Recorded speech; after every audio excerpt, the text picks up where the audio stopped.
The worst feeling is not when my air suddenly cuts out at the bottom of a murky bay. It is realizing the people on the surface intentionally jammed my life valve. They thought a 39-year-old woman with a torn shoulder would just sink, becoming another tragic accident in the archives. They were wrong. They assumed my silence meant I had accepted defeat. It did not. Silence is just how a seasoned hunter reloads. Hello, everyone, and welcome back to Vivian Revenge Stories. Unfortunately, YouTube has completely disabled our channel's monetization, leaving us with no budget to keep operating.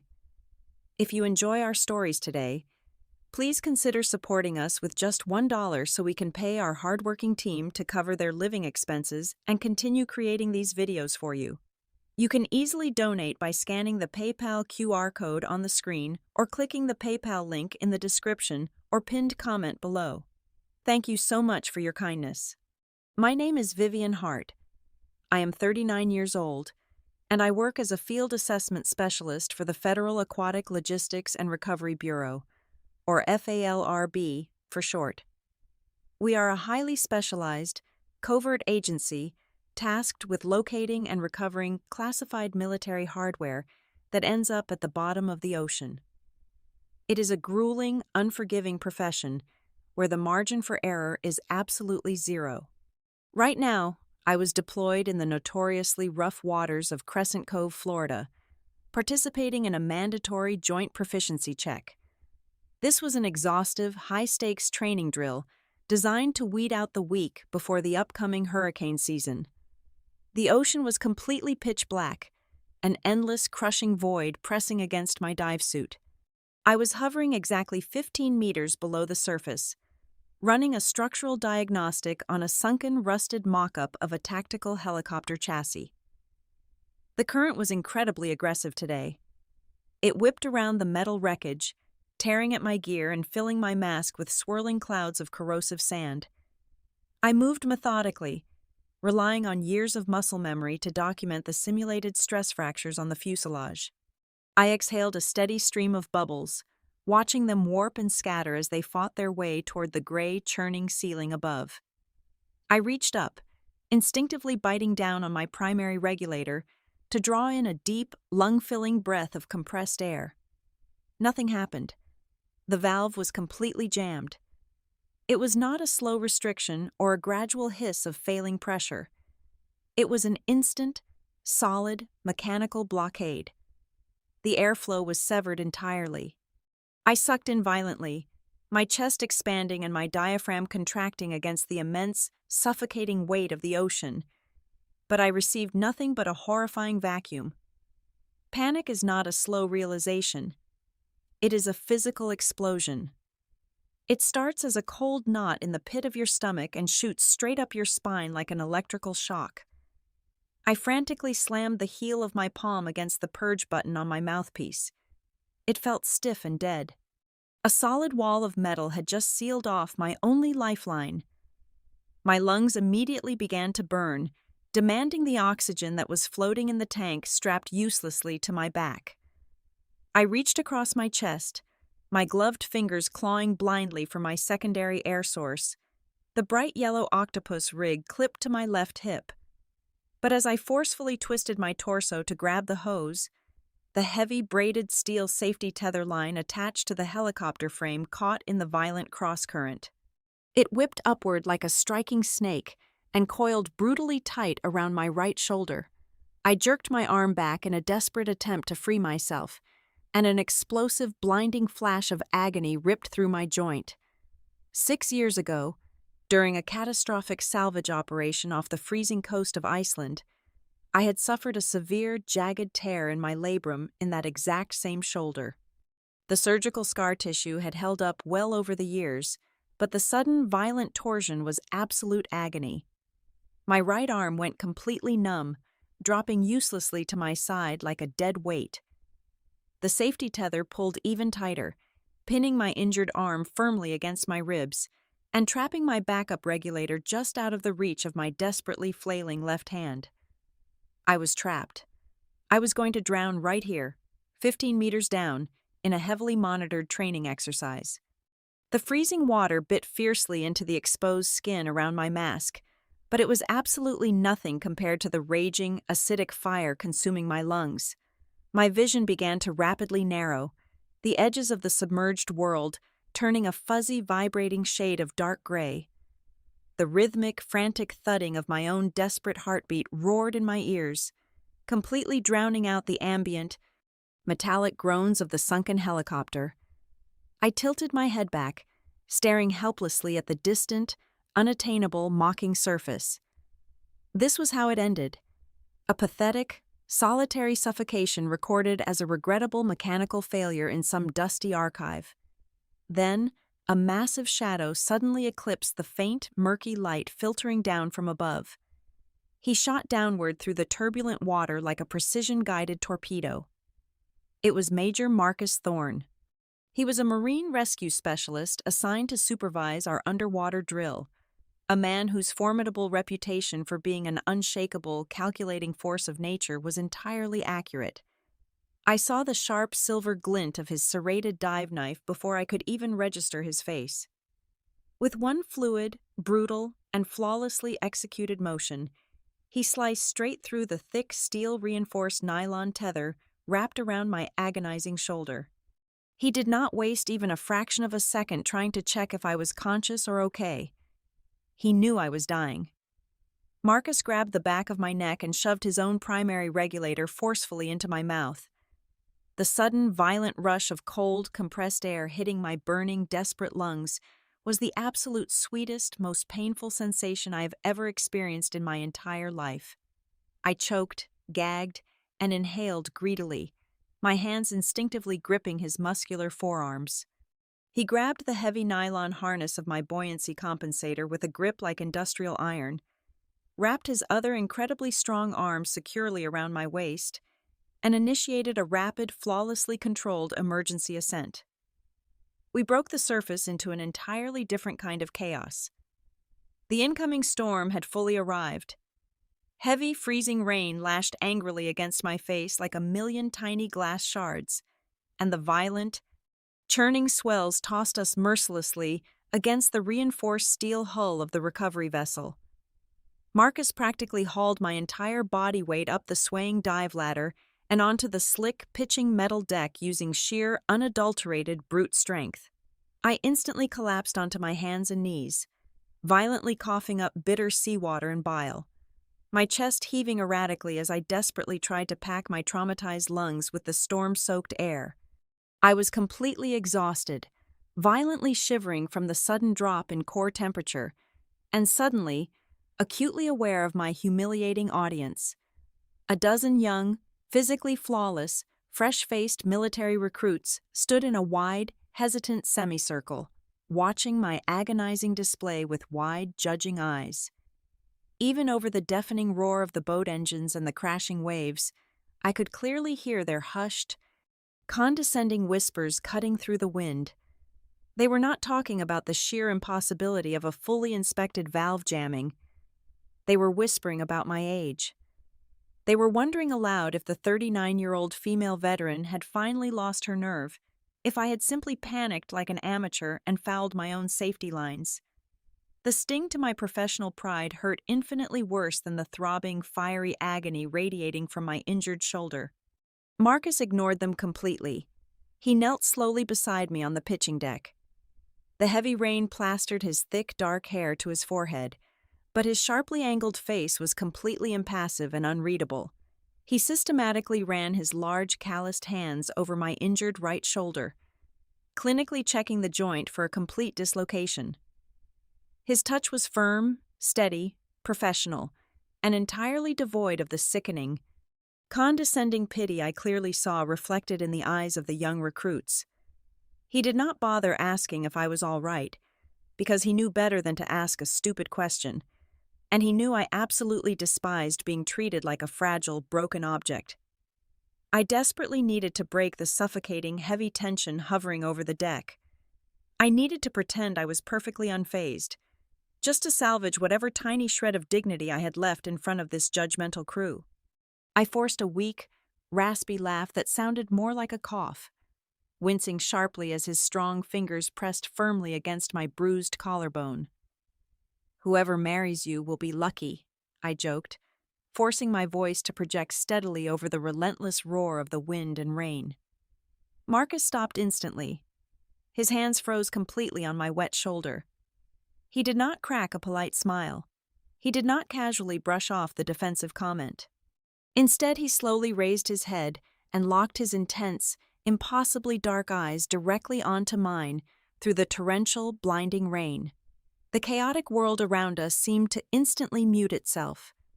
The howling wind, the whispering recruits, the violent rocking of the ship, all of it faded entirely into the background. "I was hoping it would be you," he replied. His voice was incredibly deep, deeply resonant, and chillingly, profoundly serious. My heart, which had only just begun to calm down from the absolute terror of the near drowning, violently skipped a heavy beat. A sudden, strange, deeply unfamiliar warmth flooded my chest, instantly cutting through the biting, miserable cold of the Florida storm. For one fleeting, dangerous second, I allowed myself to fall completely into the heavy, grounding gravity of his unwavering gaze. But the harsh metallic scrape of a heavy leather boot against the upper deck abruptly shattered the fragile, suspended moment.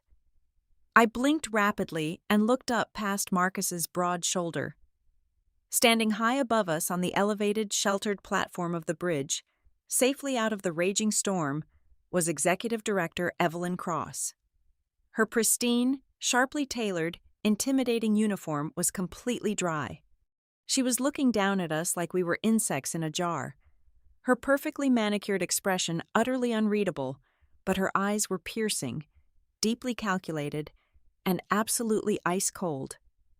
The strange, comforting warmth in my chest vanished instantly, rapidly replaced by a dark, heavy, creeping dread.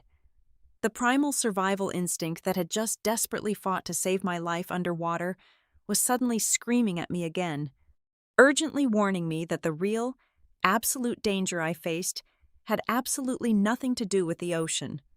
The sterile hum of the island infirmary's fluorescent lights felt like a physical weight pressing against my skull. I sat alone on the edge of the stiff, paper-lined examination table, the numbing painkillers finally dulling the fire in my right shoulder to a heavy, constant throb. Outside, the storm raged on, rattling the reinforced glass panes. Inside, my mind was racing far faster than the hurricane winds. I mentally retraced every single step of my morning prep. I had meticulously double-checked my primary regulator at exactly 6 o'clock in the morning. My dive partner had verified the airflow. The equipment was flawless. High-grade titanium pneumatic valves do not simply fuse shut on their own. It was a mechanical impossibility. The heavy metal door clicked open, slicing through my racing thoughts. Executive Director Evelyn Cross stepped into the stark white room. Despite the chaotic weather outside, not a single strand of her silver-streaked hair was out of place. She wore a tailored charcoal suit that projected absolute authority. She did not ask how I was feeling. Instead, she offered a tight, sympathetic smile that did not quite reach her chilling eyes. "It is a tragedy to see such a seasoned veteran pushed past her breaking point," Evelyn said, her voice dripping with calculated, venomous concern. She pulled up a steel chair and sat down, crossing her legs perfectly.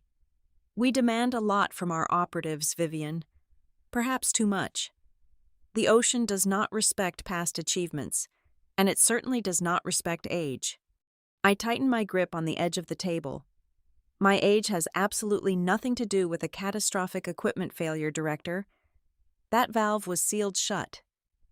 Evelyn sighed deeply, shaking her head with an expertly crafted look of pity. "Panic does terrible things to the mind underwater. The mind hallucinates. It makes excuses for physical shortcomings. I have just reviewed the preliminary incident report. Several of the younger recruits reported seeing you thrashing erratically before the tether even snagged. They believe you hyperventilated and damaged your own mouthpiece in a state of blind panic." The sheer audacity of her lie knocked the breath out of me all over again. She was actively rewriting reality. She was gaslighting me. I am trying to protect your legacy, Vivian, Evelyn continued smoothly, placing a crisp manila folder on the edge of the bed. If we launch a formal inquiry, the negligence board will tear your reputation to shreds. It will be an embarrassing end to a respectable career. However, if you sign these early retirement papers tonight, claiming medical discharge due to your old shoulder injury, you get to walk away with your dignity intact. Think of it as a graceful exit. She stood up, smoothing a non-existent wrinkle from her skirt, and walked out before I could utter a single word in my defense. Through the small window of the infirmary door, I watched the hallway. A group of the young recruits walked past. When they saw me looking, they immediately averted their eyes and hurried their pace, whispering among themselves. Evelyn had already successfully isolated me. She had planted the seed of doubt, turning me from an elite specialist into a fragile, aging liability in the eyes of my team. The hours dragged on into the dead of night. The storm outside evolved into a relentless, howling monster. Around 2 o'clock in the morning, the infirmary door opened without a sound. Marcus Thorne stepped inside. He did not knock. He did not offer any soft, comforting platitudes. He simply walked over to the bedside table, placed a steaming mug of black coffee down, and dropped a small, heavy object onto my lap. It was a shattered fragment of my primary regulator valve. "Look at the threading," Marcus said, his deep voice barely a whisper against the backdrop of the hurricane. I picked up the metal piece, holding it up to the harsh fluorescent light. Deep inside the brass housing, perfectly hidden from a visual surface inspection, was a clean, unmistakable groove. "That is a deliberate slice," I murmured, my blood running completely cold. "A non-metallic ceramic blade," Marcus confirmed, crossing his massive arms over his chest. "It was designed to bypass the morning magnetic sweep. The pressure at 15 meters was exactly enough to snap the weakened threading and seal the airway. It was a meticulously engineered execution." I looked up at him, searching his hard, impassive face. "Why are you showing me this? You could have handed it to Evelyn." Marcus let out a dark, humorless scoff. 7 years ago, my wife died in a terrible, fiery car crash on a completely empty, dry highway. The local police called it a tragic, inexplicable accident. I spent 2 years proving the brake lines were chemically dissolved. He stepped closer, the shadows of the room clinging to his broad frame. "I learned the hard way, never to believe in fatal, convenient coincidences. Someone on this island wants you permanently silenced." In that quiet, tense space between us, the walls of defensive isolation I had built up over the years began to crack. We were no longer just a rescued diver and a military overseer. We were two scarred, hyper-vigilant survivors, recognizing the same dark, paranoid reality in each other. Suddenly, a locked memory violently clicked into place, illuminating the entire twisted conspiracy. 3 weeks ago, I said, my voice trembling with cold, focused rage, I was running an inventory audit at the Central Logistics Hub. A massive shipment of deep-sea tactical recovery drones was marked as lost in transit. The total value was over $4 million. The system flagged it for my final write-off signature, but the serial numbers did not match the initial requisition logs. I refused to sign the clearance form. I locked the file and requested a full departmental audit. Marcus narrowed his dark eyes. Who was the executive officer listed on the original shipping manifest? I looked straight at him, the venomous smile of Evelyn Cross flashing vividly in my mind. The puzzle was complete. The motive was undeniable. "Evelyn Cross," I breathed out. "She is selling our classified hardware on the black market, and I am the only person standing in the way of her cover-up." By 6 o'clock the next morning, the hurricane had fully swallowed the island of Crescent Cove. We were trapped in a concrete and steel cage. The raging storm surge had completely swallowed the lower docks, and the heavy atmospheric interference had entirely wiped out our communication arrays. There was zero radio contact with the mainland, We were completely cut off from the rest of the world, stranded in the middle of a violently churning ocean. The suffocating isolation was abruptly shattered at exactly 8 o'clock. The main emergency klaxon, a piercing, mechanical shriek reserved only for critical security breaches, violently tore through the facility. The brutal sound echoed down the narrow, sterile corridors, forcing everyone out of their quarters. We were immediately ordered to assemble in the central mess hall. The atmosphere inside the large room was incredibly thick and heavy with tension. The young recruits stood strictly at attention, their faces pale and anxious. I stood near the back, my right shoulder throbbing with a dull, persistent ache beneath my uniform. Executive Director Evelyn Cross stood at the elevated podium at the front of the room, flanked by 2 heavily armed security officers. She looked immaculate, thoroughly composed, and entirely in control. "I will get straight to the point," Evelyn announced, her voice echoing sharply through the public address system. At some point during the night, under the cover of the storm lockdown, the primary security vault was breached. A master hard drive containing the highly classified, encrypted geographic coordinates of every single underwater positioning station operated by this bureau has been stolen. A collective gasp rippled through the ranks of the recruits. That data was worth millions to foreign adversaries. It was the absolute crown jewel of our intelligence network. Evelyn gripped the edges of the podium, her eyes slowly sweeping across the room. "This is not an external infiltration. The storm makes that a physical impossibility. We have a traitor standing in this very room. Someone driven by greed, or perhaps someone consumed by petty vindictiveness against this organization due to a perceived recent failure." She did not look directly at me, but she did not have to. Her words were a highly calculated, heat-seeking missile. The malicious rumors from yesterday had already done their toxic work. The recruits immediately began to shift their weight, their eyes darting nervously in my direction.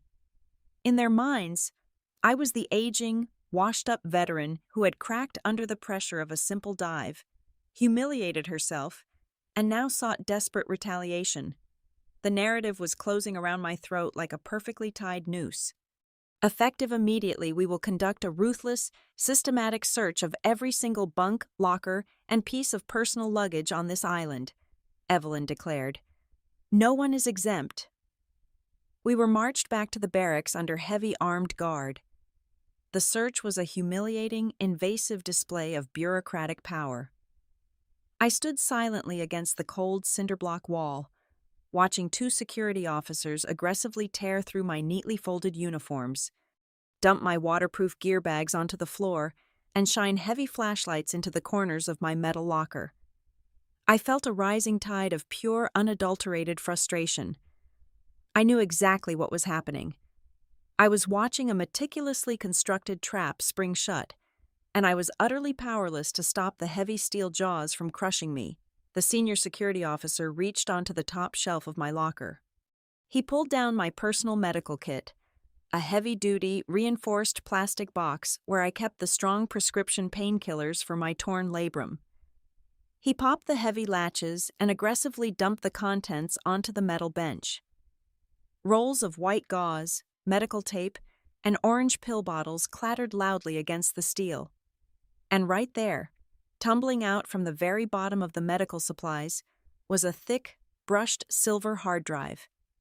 It hit the bench with a heavy, damning thud. The entire barracks went dead silent. The only sound was the howling wind of the hurricane battering the reinforced windows outside. I stared at the silver rectangle, my blood turning to absolute ice. The sheer, terrifying perfection of Evelyn's setup left me momentarily breathless. The security officer carefully picked up the drive, holding it up by the edges for everyone to see. The looks the younger recruits threw at me were unbearable. It was a sickening mixture of absolute contempt, judgmental pity, and self-righteous disgust. The veteran had not just lost her edge, she had sold out her country. I was a traitor in their eyes. The heavy, suffocating weight of their collective judgment pressed down on my chest, far heavier than the ocean water had been yesterday. Evelyn Cross slowly walked down the aisle between the bunks, her heels clicking rhythmically against the floor. She stopped right in front of me, looking down at the hard drive and then up into my eyes. She let out a long, trembling sigh, an Oscar-worthy performance of a heartbroken leader. "I am so deeply, profoundly disappointed in you, Vivian," Evelyn whispered softly, making sure her voice carried just enough for the surrounding soldiers to hear. "To think you would jeopardize all of our lives simply because you could not accept the end of your field career." Beneath the mask of tragic sorrow, I saw it.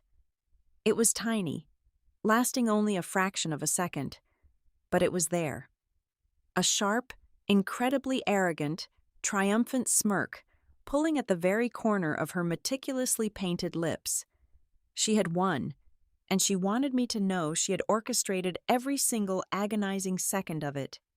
"Confine her to the old storage holding cell in the lower sublevel," Evelyn ordered, turning her back to me with a dismissive wave of her hand. "She stays there under 24-hour guard until the storm breaks and the military police investigators arrive from the mainland to formally process her." Two massive security guards immediately stepped forward, harshly grabbing my upper arms and yanking my wrists tightly behind my back. The sudden movement sent a sharp spike of agony through my injured shoulder, but I absolutely refused to wince. I refused to give Evelyn the satisfaction of seeing me break. As they aggressively marched me toward the exit, my eyes scanned the crowd of hostile, glaring faces. Standing near the heavy steel door, completely separated from the judging recruits, was Major Marcus Thorne. His large hands were calmly resting on his tactical belt. He did not shout. He did not draw his weapon. He did not make a foolish, impulsive scene to blindly defend my honor. He remained a statue of pure, calculating observation. As I was dragged past him, our eyes locked. His dark, intense gaze was completely devoid of doubt. He looked straight through the humiliating spectacle, straight into my mind, and offered a single, barely perceptible dip of his chin. It was an invisible nod.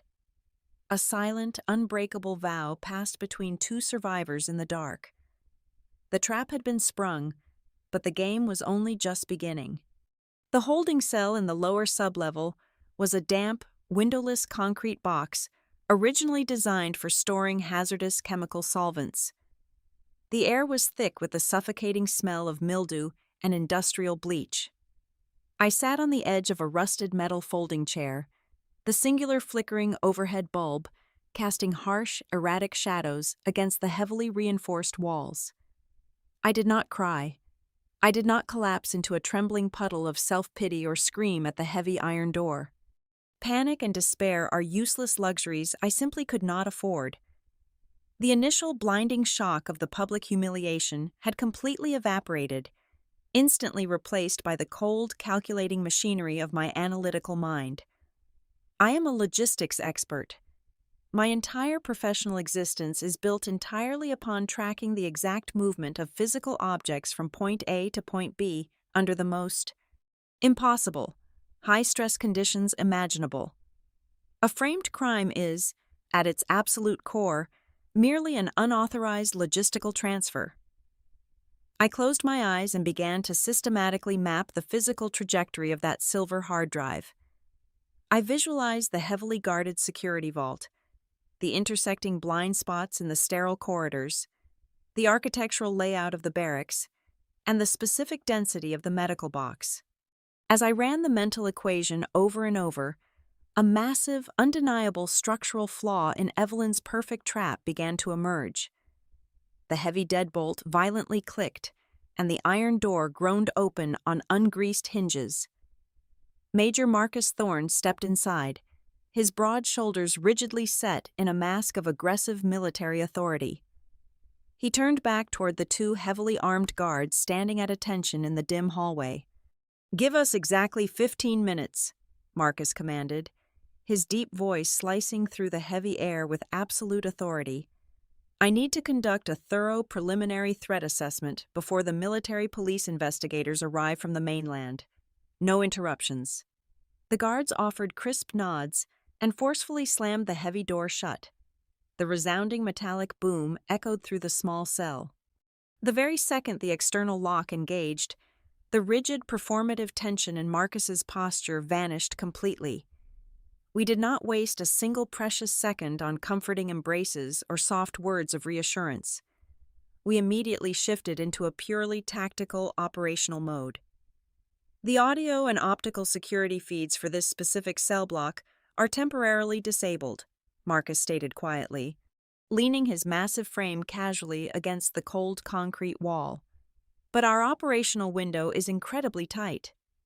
Evelyn thinks she has you perfectly boxed into a corner. I looked up at him, my mind buzzing with sharp clinical precision. She made a catastrophic physical error, Marcus. The medical kit the security officer pulled the hard drive out of is not standard military issue.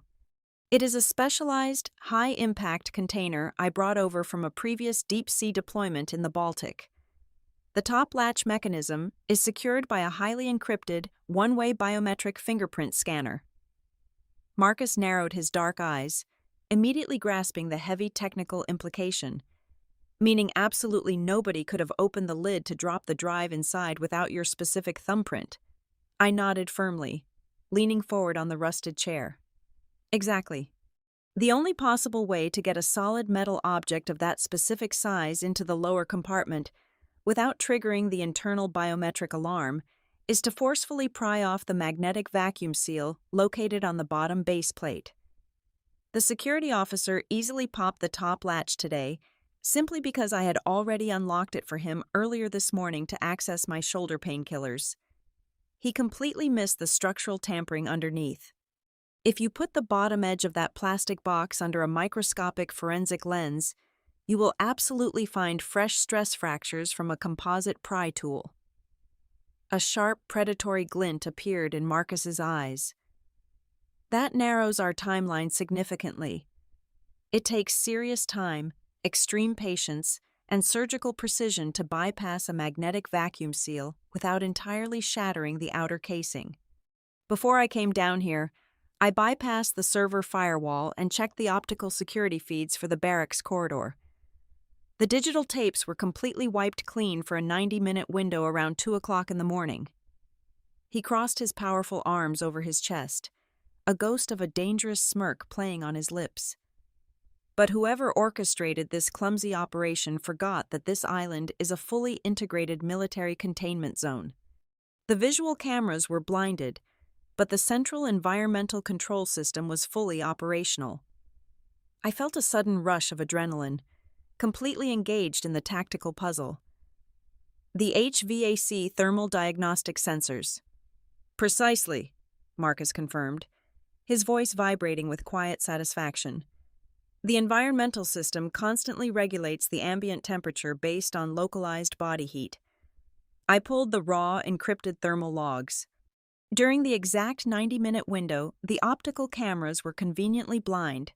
The sensors recorded a highly concentrated, stationary heat signature standing directly in front of your metal locker for exactly 25 minutes.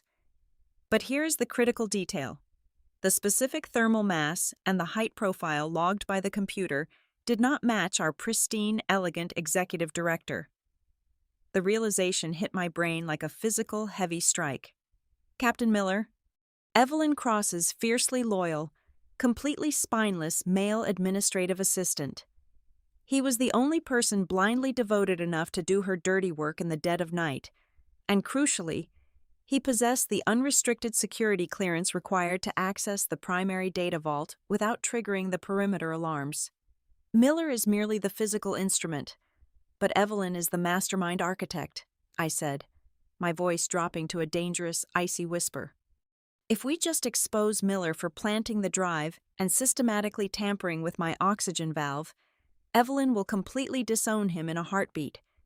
She will throw him entirely to the wolves, claim he acted as a rogue agent, and walk away with her hands completely clean.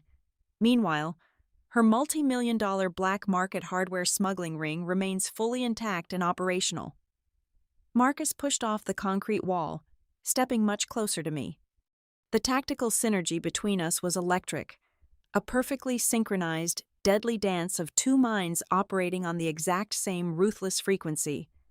"Then we do not just settle for clearing your name," he stated softly, his dark eyes burning with a fierce, uncompromising intensity. "We burn her entire corrupt empire to the ground. We need to force her to step out from behind Miller and boldly claim the prize herself. We need a bait so incredibly irresistible, so fundamentally crucial to her illicit operation, that she cannot help but expose her own hand in front of the entire chain of command." I looked up at the harsh, flickering fluorescent light, a cold, meticulously calculated plan rapidly assembling itself in my mind. The scattered pieces of the chessboard were suddenly crystal clear. Evelyn genuinely believed she was playing a simple game of elimination against a weakened opponent, but she had fundamentally misunderstood the nature of the board. I looked back at Marcus, my resolve hardening into solid, impenetrable steel. "I know exactly what to do," I told him, my voice steady and completely devoid of fear.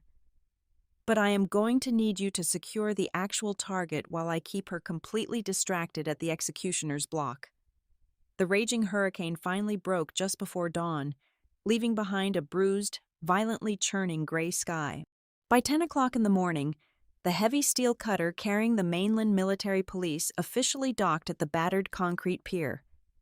Executive Director Evelyn Cross wasted absolutely zero time. She immediately transformed the central briefing room into a public execution chamber.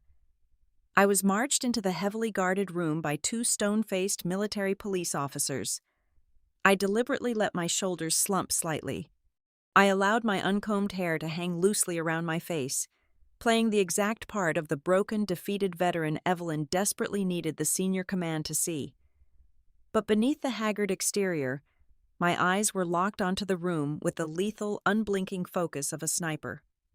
The entire senior officer corps sat along a raised wooden dais, their expressions a solid wall of grim, uncompromising judgment. Evelyn stood at the center podium, the stolen silver hard drive placed reverently on a velvet display cushion in front of her. She looked out at the gathered officers and let out a perfectly measured, theatrical sigh of profound sorrow. "It brings me zero pleasure to convene this disciplinary board," Evelyn began, her voice echoing off the sterile walls with practiced, sickening empathy. "We are here to address a catastrophic breach of national security. The evidence you see before you was recovered directly from the personal locker of a woman we all once deeply respected.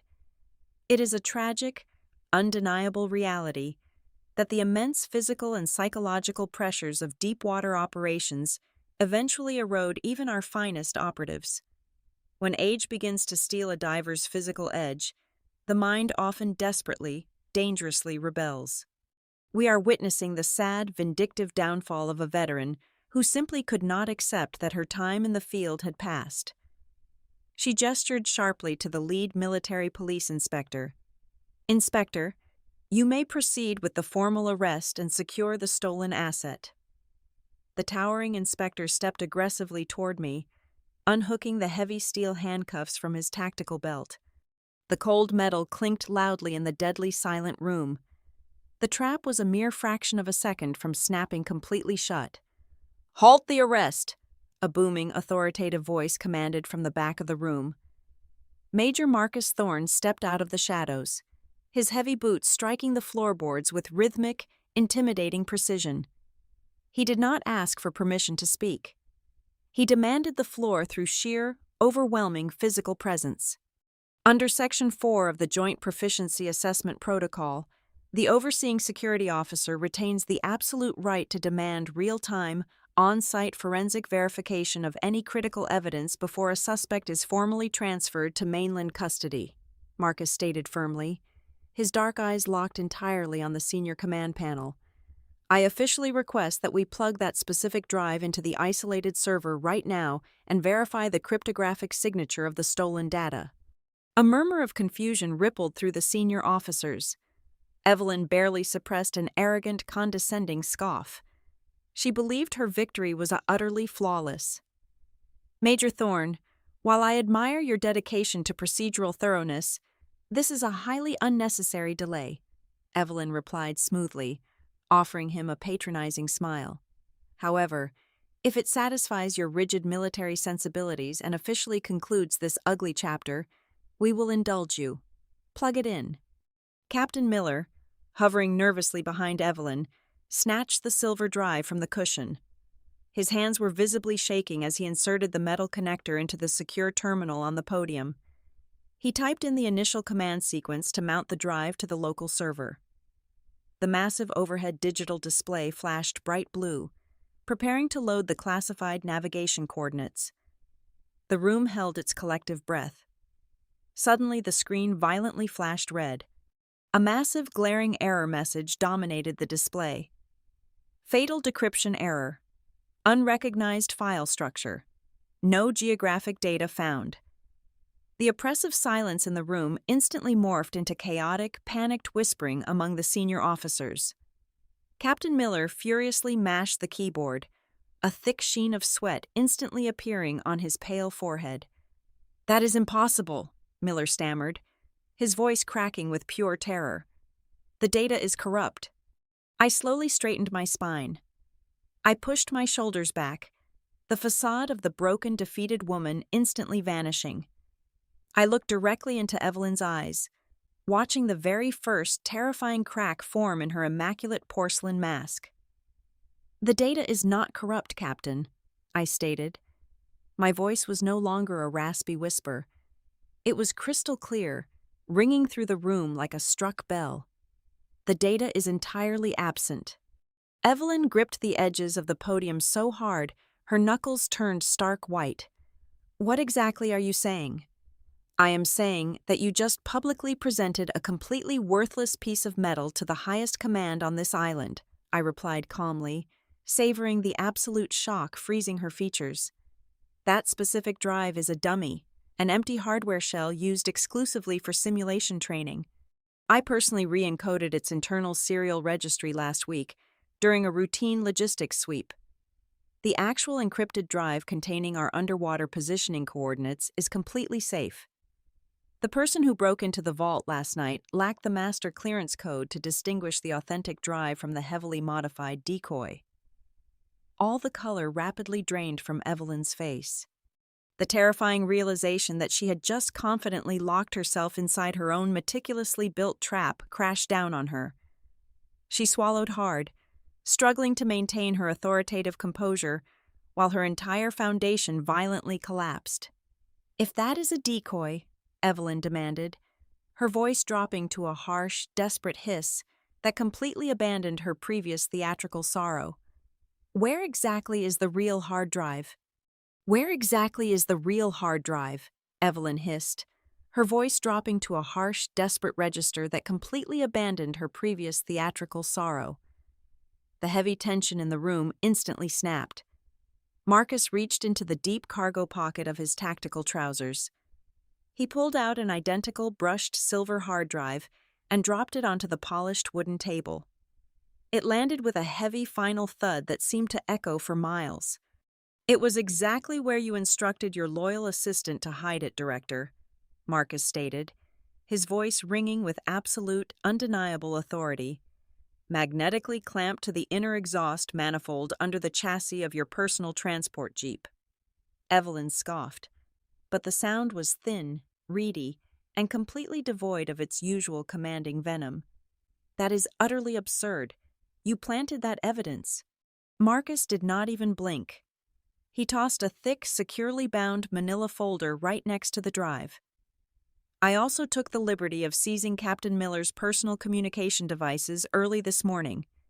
Inside that folder are the fully decrypted transaction logs for a complex series of offshore bank accounts. Millions of dollars have been neatly laundered through untraceable ghost corporations, and the routing numbers are directly tied to the missing logistics hardware from last month." Every single pair of eyes in the room instantly snapped to Miller. The young captain was trembling violently. He looked at Evelyn, silently begging for her protection, but she immediately took a sharp step away from him, her face twisting in sheer disgust.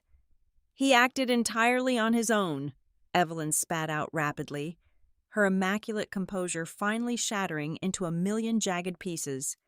I knew absolutely nothing about this rogue operation, but Miller had already been broken. Marcus had paid him a very quiet, very intense visit in the holding cells just an hour before this disciplinary hearing began. The immense psychological pressure was simply too much for him. The young captain collapsed entirely to his knees, openly weeping in front of the senior command. "She made me do it," Miller sobbed, burying his face in his shaking hands.